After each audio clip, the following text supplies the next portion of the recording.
Hello everyone, welcome to my Silent Hill 2 remake, hard difficulty, no damage walkthrough. This will cover Brook Haven Hospital all the way to the start of Toluca Prison, but before that point we have to waste time with this really boring, dull section where we're having to escort Maria, and I really hate Maria in this game. She is a very annoying character, she constantly says things that are tonally inconsistent with the tone of Silent Hill, and her voice acting is atrocious, and it's not surprising because the voice acting in every single Silent Hill game is terrible. The voice actors constantly sound like they're reading from a script, with no sort of change in their inflection to match the tone of the scene. It's almost like they recorded their lines separately, and they didn't actually see where their lines would be placed prior to actually recording those lines. And that's why the voice acting is terrible. But I just cannot believe for a 2024 game, we're getting shit voice acting like this. This is honestly appalling. I really thought they would improve the voice acting in this particular remake, but they haven't. They've honestly made it just as bad as the original games. And Maria is honestly worse than Ada's voice actress from Resident Evil 4 Remake. That's how bad her voice acting is. And they want me to feel something for her whenever she dies or whenever she feels scared. I mean, James doesn't feel anything for her. I mean, the first time Maria dies, James doesn't even do anything. He doesn't scream. He just remains silent and just casually nods her off, and he just continues on with the rest of the game, and he's acting like he didn't just see Maria die in the later parts after she gets killed by Pyramid Head. It's just such bad acting. I cannot believe they did that. But I'm going to talk more about this point later on. Right now, we're inside of the hospital, and the hospital wasn't that enjoyable in my blind playthrough. It really felt like it was dragging out a lot. But this time, when I'm doing a walkthrough and I have forward knowledge of the puzzle solutions, enemy placements, and where they go specifically to make the level flow, it is fun, but it's not really a good thing. That's more so a bad thing. If I have to go through another playthrough to enjoy this supposedly good story, and I have to have forward knowledge of everything, that is a problem. It's like I want to get on with the story and the characters, but I have to waste time collecting keys, doing these mindless puzzles that just feel tacked on for the sake of it, and then having to deal with enemies and having to unlock doors, all part of the original survival horror design, as people call it, with the level design of Resident Evil 1 Remake and Resident Evil 2 Remake, with this illusion of non-linear level design, when in actuality, it is linear level design in the end. That's what you're going to try to make it into in order to allow the levels to flow properly, so that you're not dilly-dallying in the areas all the time. Like, I don't know why people praise this kind of level design from Resident Evil 1 Remake and Resident Evil 2 Remake, because in the end, you're going to make it linear, because it has to be linear if you're going to make the game flow properly, and you're going to ensure that you're not staying in areas for such a long time. And to put it simply, the level design doesn't help the story, and the story doesn't help the level design, basically. It just really feels like you have to break down a lot of this supposedly non-linear level design in order to properly enjoy this game. In other words, you have to cut out a lot of the fluff with your own actions in order to properly enjoy this game and actually make the pacing a lot better. It's just a fine example of the developers shooting themselves in the foot with their own level design, and it just feels like the level design does not complement the kind of personal story that Silent Hill 2 is trying to tell, because, you know, Silent Hill 2's story is all about James, but why am I wasting time doing puzzles, and why am I having to waste time just doing the same repetitive level design structure? I mean, it is fun to go through with the initial areas, but then when you get to the later areas, you really start to see the code that holds this game together. And even if you were to remove a lot of that fluff, the story still wouldn't make sense, and the pacing still wouldn't make sense anyway, because like I mentioned before in the previous video, it just feels like the developers had this set of bullet points on a spreadsheet, and they just randomly chose the order of those bullet points. So the timing of certain events just feels so weird with when they appear.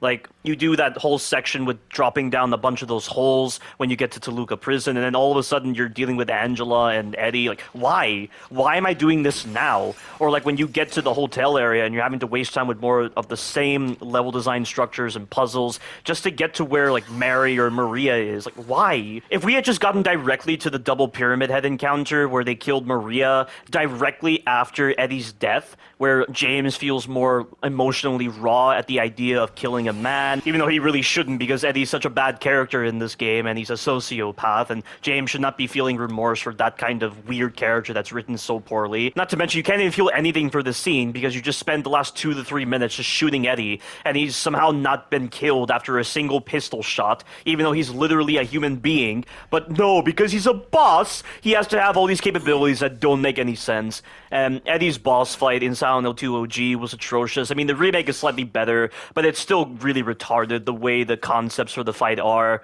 It's so dumb. But my ideas for what they should have done with the pacing and screenplay of this game are far better than what they did in this final version. That's all I have to say right there. But I've just talked over a lot of the Brook Haven Hospital, but there's not much to really say. You just gotta follow the path exactly like how I'm doing it. And like I said before, you have to have forward knowledge with the puzzle solutions if you're going to make the sequence flow better. Like that keypad puzzle with like the 7456 code, it's best to go through that door so that you can immediately get the bend needle and then get to the rest of the areas very quickly. Like I said, forward knowledge of everything is just needed to make these levels flow. Oh, and this right here is really dumb. So you go out here, and I'm trying to pick up the shotgun shells, but the detection is horrible. This is what I mean when I say the item detection on this game is atrocious. And I could have been hit by a lying figure or a mannequin as I was trying to pick up those shotgun shells. So instead I just run, and we're going to pick up the medical tube right over here. And this actually makes a lot more sense than getting that strand of hair and attaching it to the bent needle in Silent Hill 2 OG. I don't know what the developers were thinking with that. It's just so nonsensical. How on earth is a strand of hair able to provide enough leverage to allow you to pick up this key or whatever you picked up in Silent Hill 2 OG? Like, it makes no sense. A medical tube makes far more sense. But right here, we're dealing with the nurses. So nurses can follow you through cracks in the walls, and they're also pretty deadly in melee combat. I mean, the nurses that have the pipes are a lot of fun to fight, and, you know, their counter animation where they grab your pipe and then push you away, and then they follow up with a counter attack is interesting. But the black nurses in the Otherworld, like the ones with the knives, are the most broken enemy in this game, because they not only get so much range with their attacks, but they can endlessly combo you, and they are really good at tracking you down when you dodge right past them and they're in the middle of certain combos. They get so much range, and they can attack you far faster than you're able to dodge. And they also get hyper armor with their attacks. Like, normally you can interrupt a nurse with a melee attack, but with the black nurses you can for some bizarre reason, even though they don't look any different to the regular nurses with the pipes. So because of these problems present with the black nurses, you have to keep your distance and shoot them with the pistol, or just deal with them with the shotgun. Never ever put yourself in a position where you're going to be dodging that enemy. They're so broken. They take advantage of poor designs in order to hit you when you're dodging, and they endlessly combo you. They do all sorts of bullshit. Just do not ever put yourself in a position where you're going to dodge them. It's completely pointless. But right now, I've collected all of the bracelets, so I'm going to head back to the second floor and go to the director's office to solve the puzzle, and that will allow me to gain access to the rooftop key, and allow me to gain access to the Flesh Lips boss fight encounter. And for the Flesh Lips, I'm actually going to do the encounter without ever using the shotgun. I'm only going to use my pistol and the pipe, because the boss dies very fast from the pipe, so long as you're being very skillful with your dodges. In the original Silent Hill 2, the Flesh Lips encounter was one of the stupidest encounters I've ever seen in gaming history, because there were 3 Flesh Lips in a confined space, and you had to shoot them so many times with the shotgun in order to kill them. I think it was like 10 shotgun shells each, it felt like. Like, the last one you can just stun lock to death with a pistol, but it was hardly a fight, and you had to fight the camera, you had to fight the fixed camera angles all the time, you had to fight the darkness, you had to fight the controls. I think you honestly spend more time just being frustrated with the controls than actually dealing with the boss. And the boss only ever did one attack, which was to just grab you with its feet, and it just sounds so stupid just saying it. But here, they've made a significant improvement to the Flesh Lips. So for one thing, you're only dealing with one Flesh Lips. It also has a reasonable amount of life rather than an absurd amount of life for some bizarre reason in the original Silent Hill 2. But it also has the ability to weaponize the prongs on the corners of its cage as you slowly damage it with your pipe. And the timing on your dodges is very specific. The moves actually make a lot of sense. I mean, the main challenge here is the darkness, because it's part of an intended design choice, but you have to fight this boss in certain positions so that it doesn't destroy the ceiling lights, because relying upon just your flashlight is not enough, as it's very hard to see what this boss is doing. But I'm about to make it to the Flesh Lips encounter in a moment. So right here, you need to shoot the arm to get it to drop down, and it can't do anything right now, so you gotta damage it with your pipe, but I'm going to stand right here. So I'm going to stay on this side of the arena so that it's not going to destroy the rest of the ceiling lamps. So I'm going to shoot the arm, I'm going to just keep on laying going into it with the pipe, but right now one of the prongs has released, but it's not going to attack yet. Every single time the boss releases a prong, it has to go back into the ceiling, so you can use this as a free opportunity to damage it. Now I need to watch where he is in the ceiling, and then watch for his attack. I have to dodge at just the right moment so that he doesn't hit me. Since the boss only has access to one prong, he's only going to be able to do one attack when he's on the ground level. But there he is. I'm going to dodge at just the right moment, and hitting the arm here can be tricky if you're at a bad angle, but at least I wasn't at that time. Now what you have to do is dodge his attack and then hit him twice, then repeat the process. So again, dodge his attack and then hit him twice. So he has access to 2 prongs now, and again, he's not going to attack me because he has to go back into the ceiling. So once again, you have to wait until he decides to attack you from the ceiling, and then you have to shoot his arm and get him back down on the ground level. But it's inconsistent when he decides to come out of the ceiling. Sometimes he can be up there for at least like 30 seconds. It's very odd, but try to move around a bit as well, just so you don't accidentally get caught out by him. But see right there, if I wasn't moving around, he would have caught me. Because this boss has access to 2 prongs at the moment, he has to do his attack 3 times before you're allowed to hit him with the pipe. So there's the 3rd attack. I'm going to hit him 2 times, and then repeat the process. So once again, wait until he does 3 attacks, and then you can go in there with 2 pipe hits. And right here, he's going to gain access to all the prongs. So this is where I'm going to go to the other side. He's going to try to rush you and do this charge attack, which is this move right here. So dodge to the side and then hit him once. If you get lucky right here, he'll go back into the ceiling, and you can use this time to pick up the shotgun shells that are right over here. So you get 11 shotgun shells from this encounter, but he's going to come back down very quickly, and he's going to come down from the other side mainly. So I'm going to dodge his attack and then try to hit him once. This slam move right here, he likes to do this 5 times, and he doesn't change his direction, which is good, so I can hit him from behind and do a lot of damage with the pipe. This move right here, just watch when he does the attack and then dodge accordingly. He likes to repeat this move several times, but always make sure you hit him once with the pipe every single time you dodge him. He's going to repeat this move several times before he resumes doing his 5-hit slam, and right there I decided to dodge forward, which was not a good idea. I think that was just an accident on my part, or I was just trying to get to his back, but right now he's doing the 5-hit combo, so this is the perfect opportunity for me to start wailing on his back and dealing a lot of damage in the process. It is important to note that whenever he does the 5-hit slam, he has the ability to destroy the ceiling lamps, so always make sure that when he does the 5-hit slam, he's not doing it in the direction of the ceiling lamps. That right there, I went behind him again, because I think what I'm trying to do is get behind him after a certain number of these spin moves, so that he doesn't hit me with the slam, but he's dead, and now we move on to the Otherworld section of the hospital. This section was a pain in the ass in my blind playthrough just to figure out, because I was having to waste time going for the combinations, but this time when I know what the combinations are, I'm able to spend less time here, and actually contribute to proper pacing with the section. But this section is also very weird with the way the AI works, because sometimes when an enemy spots you, the rest of the enemies will know where you are. It's almost like there's a hive mind going on, but that's not how the enemies normally work. Usually when one enemy spots you, the other enemies aren't alerted, but this is a unique exception in this case, so it makes me think there's some kind of bug happening with this section that is allowing multiple enemies to know where you are when one enemy spots you, because right here, this nurse knows where I am just because the previous nurses spotted me. It makes no sense, and if she noticed me, why didn't the lion figure or the mannequin come after me as well? It's so odd. This is what I mean when I say there's some kind of bizarre AI happening with this entire section that makes me think it's a bug. But I'm walking slowly to check and see if there's a lying figure around this corner, but there isn't. The mannequin will always hide, and it won't go after you unless you get close to it. But this wall is nowhere near where the mannequin is. But now I'm just going to get down here, and there is occasionally going to be an enemy that might know where you are because of that bug. Like sometimes you can get that lying figure just crawling on the ground towards you when you get down the ladder, but this time it didn't happen. There's the lying figure. Normally that's the guy that comes after me, but this time he didn't. And that mannequin, be prepared to dodge it. You're not safe here because the nurse will follow you through that crack, so try to get out of here as soon as possible. But this is where the crappy detection on interacting with stuff becomes an issue. If I had spent any longer fumbling around with that crappy detection on interacting with the door, that nurse would have caught me. I genuinely do not understand why the detection on interacting with stuff is atrocious in this game. It's like you have to be at a distance in order for poor detection to not be a factor to consider. But we've just picked up the lapis eye key, and now we can get out of here. Before I go, there's some pistol ammo inside of here. Oh, did you see that right there? So that was me trying to melee the window, but James did the regular melee animation.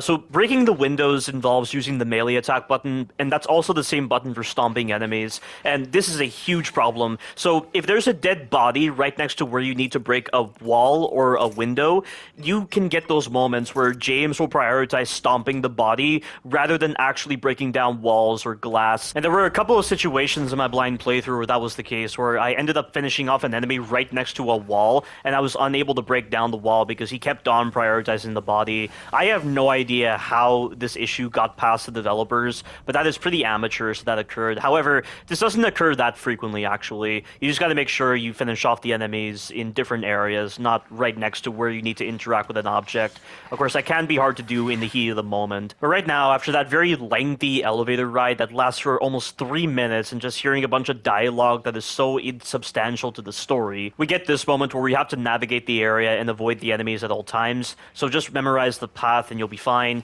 And then once you get over to this spot right over here and meet up with Maria, the enemies will not be around. And the only thing you have to do at that point is just run away from Pyramid Head. But running away from Pyramid Head is easy because it's a scripted running moment and there's no threat whatsoever, which is why I cut it out from this walkthrough. And it just looks really silly too. Like, James and Mary do not show any kind of urgency with trying to run away from Pyramid Head, and Mary's running animation looks so weird because she's gliding along the floor and doing a running animation that does not fit the speed that she's moving at. It looks so badly animated, it's terrible. And once we get past Pyramid Head, we then have this whole moment where we have to chase after Laura, which is what we're doing right now. And it's a pretty annoying encounter your first playthrough, but on a repeat playthrough, when you know exactly where you need to go, it isn't so annoying. But right there, get past that nurse. She's not going to follow you through this door, but hug the right-hand side because this will allow you to avoid the mannequin that will attack. Finish this mannequin off, and then once it's dead, you need to focus on the creeper that is going to crawl right after you, and it's going to be right here. And then you need to get rid of this lying figure that is going to crawl right after you. Shoot it with your pistol, deal with it with the pipe, however you choose. It gets up, so I'm going to have to shoot it in the leg, and it's dead. And then right here, there's going to be a nurse. Keep your distance and use your pistol to get rid of this nurse. It generally takes about 4 to 5 headshots in order to finish off nurses. Sometimes you can shoot them in the leg and actually finish them off that way, but I mainly prefer you doing that with the white nurses rather than the black nurses, because the white nurses seem to be less resilient to leg shots compared to the black nurses. Now that she's dead, there's going to be a mannequin right over here, and there's also a creeper in this area, but this creeper, I don't know what it does, but it never seems to come after me when I'm dealing with this mannequin. But now that this mannequin is dead, you're going to be able to break down the wall. This is why you got to get rid of those enemies, because in any situation where you have to break down a wall, it is always quite annoying when you have enemies nearby, so you got to make sure you get rid of them before you're allowed to actually break down the wall. Now, this right here is going to be a massive running moment, so avoid the enemies at all times. When you get inside of this building, go on the right-hand side of this counter coming up. There's going to be some shotgun ammo that you can pick up right over here. There's going to be a lying figure on the ground, so dodge it, and then watch out for this mannequin, watch what it does, and then dodge its attack accordingly. Once you get through here, the rest of this is pretty simple. There's a nurse here, but she's not a problem. And then you just got to keep on running, follow the lights. In this room here, there's going to be a Mandarin, which is an enemy type that clings onto floor grates right below you. And for the purposes of this walkthrough, I'm going to negate any sort of damage inflicted by the Mandarin screams, because the scream attack that the Mandarin does is almost impossible to avoid. Luckily for me, the 2 Mandarins coming up in the later section, they don't actually stun me with their screams. I have no idea how I managed to avoid the screams, but usually they're able to catch me. I don't know why this happens. Carcinogen SDA mentioned to me that the Mandarins don't actually damage you with their screams, but I think he's misinformed, because I know on my blind playthrough, after a Mandarin stunned me with their scream, I used a health drink and James used it. So that means the scream is doing damage, or maybe it's only like 1 HP's worth of damage, which is why you can take multiple screams and not get put into the danger state immediately. But if it's going to be like that, and the Mandarin screams are unavoidable, and there's no real way to dodge it, I'm just going to void that particular damage from the restrictions of this walkthrough. The main thing you have to worry about with Mandarins is their tentacle attack, because they have the ability to summon a tentacle from their mouths, and it will attack you through the floor grates. That move is very easy to dodge, because the timing is always the same. So that's the only attack I'm going to worry about in the case of no damage. But right here, get inside of this bar, and there's going to be a moment moment where you have to hug the left-hand side to avoid a mannequin that might potentially attack you. And then you need to follow another mannequin to a corner where you'll be able to get inside of a building. So right here, hug the left-hand side. Don't worry about that lying figure. It just runs away from you. There's going to be a mannequin right over here. There it is, so follow it. And then as soon as you start the mantle animation for getting inside the building, this mannequin will not damage you because you get iframes when you do mantle animations. So now that you're inside of here, there's going to be a nurse, a creeper, and another enemy. I don't know what it is, but it doesn't matter because all you have to do is mantle through a window to the right over here, and the enemies will not follow you. And then right here, there are no enemies aside from the two Mandarins coming up, which were unable to damage me. Thank God for that. But there is the wrench. Now you need to navigate all the way over to this doorway right over here. There's some free pistol ammo right there. So make sure you pick that up before you get over to this area. And now we have the two Mandarins. So it's completely random whether these enemies will stun you or not with the scream. I mean, I try to dodge because I'm wondering if that does anything, but I think I'm just out of range of their scream. So I get past the first Mandarin, and then the second Mandarin is right underneath me. And there is the scream right there, and we are done with this section, and the rest of this time is going to be just endless running because we have to run all the way from Rosewater Park after picking up a key to the Historical Society building. And I've cut it out because it's so easy to see where the Historical Society building is, and there are no threats. So just look at the map if you don't know where you're going, but it's literally just a straight shot to the right when you're exiting Rosewater Park. But right here, we get inside of Toluca Prison after that really lengthy descent down into the abyss. And now we have to waste time with these drop-down moments where you have to press X at certain points in order to drop down. And I don't know if that lying figure is able to attack you during that animation. It's unclear, but it doesn't matter because I'm down here. And then right here, these lying figures, just run right past them. They're not going to follow you when you get inside of this area right over here.